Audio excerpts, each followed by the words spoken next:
La parole est à Monsieur Vincent Ledoux. Merci Monsieur le Président. Ma question s'adresse au ministre des Affaires étrangères. Que compte faire concrètement la France au Conseil de sécurité de l'ONU pour contribuer activement à une solution durable de retour à la paix civile en République démocratique du Congo? Car la situation subie aujourd'hui par le peuple congolais est terrible. Aujourd'hui, il ne s'agit plus seulement de dénoncer, mais d'agir. De quoi s'agit-il? De permettre à ce pays la tenue d'élections démocratiques et de faire respecter une constitution bafouée par un chef d'État qui se maintient illégalement au pouvoir depuis plus de 2 ans.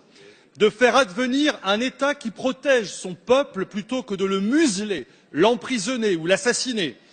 De faire respecter les lieux saints, comme ces églises catholiques profanées par des incursions militaires, de rétablir la confiance et la concorde au sein d'une nation maltraitée et humiliée. La RDC, c'est un territoire 4 fois supérieur à la France, 80 millions d'habitants, 10 millions à l'extérieur, un taux d'alphabétisation très bas, comme un niveau de vie très bas. Cruel paradoxe pour ce territoire qui regorge d'innombrables ressources minières et minérales.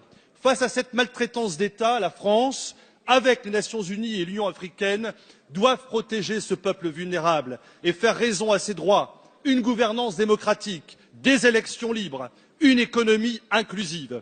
Au moment où nous réfléchissons sur l'asile et l'immigration, il serait bon de régler au plus vite cette situation qui, si elle devait malheureusement perdurer, déstabiliserait cette partie de la région des Grands Lacs et renforcerait de ce fait les flux massifs de migration vers l'Europe et la France. Dans ces derniers jours, plus de 4000 réfugiés ont fui vers le Burundi pour échapper au conflit entre les groupes armés et l'armée congolaise dans l'est du pays. Alors, Monsieur le Ministre, merci de nous préciser l'action extérieure de l'État français dans cette terrible question congolaise. Merci, Monsieur le député. La parole est à Madame Nathalie Loiseau, ministre chargée des Affaires européennes.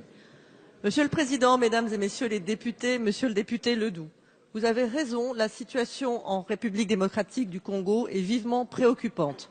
Qu'il s'agisse des droits de l'homme, de la situation politique, de l'insécurité ou de la situation humanitaire. La France a fermement condamné les violences commises par les forces de sécurité lors des manifestations de décembre et de janvier. Nous appelons les autorités congolaises à s'assurer que les responsables de ces violences soient traduits en justice.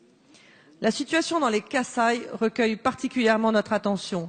Des événements graves s'y sont déroulés que nous condamnons naturellement. Toute la lumière doit être faite sur ces violences. Je lance à nouveau un appel au respect des droits de l'homme et des libertés publiques en RDC, ainsi qu'à un usage proportionné de la force. La France demande à toutes les parties prenantes de s'abstenir de tout recours à la violence. L'Union européenne a d'ailleurs adopté des sanctions individuelles en raison des violations des droits de l'homme en RDC. Vous avez raison, des élections transparentes permettant une alternance pacifique et démocratique sont plus que jamais indispensables. Nous appelons à leur tenue effective à la date prévue, dans le respect de la Constitution et de l'esprit de consensus qui avait prévalu lors de la signature de l'accord politique de décembre 2016. Nous travaillons avec nos partenaires, en particulier avec l'Union africaine et les pays de la région.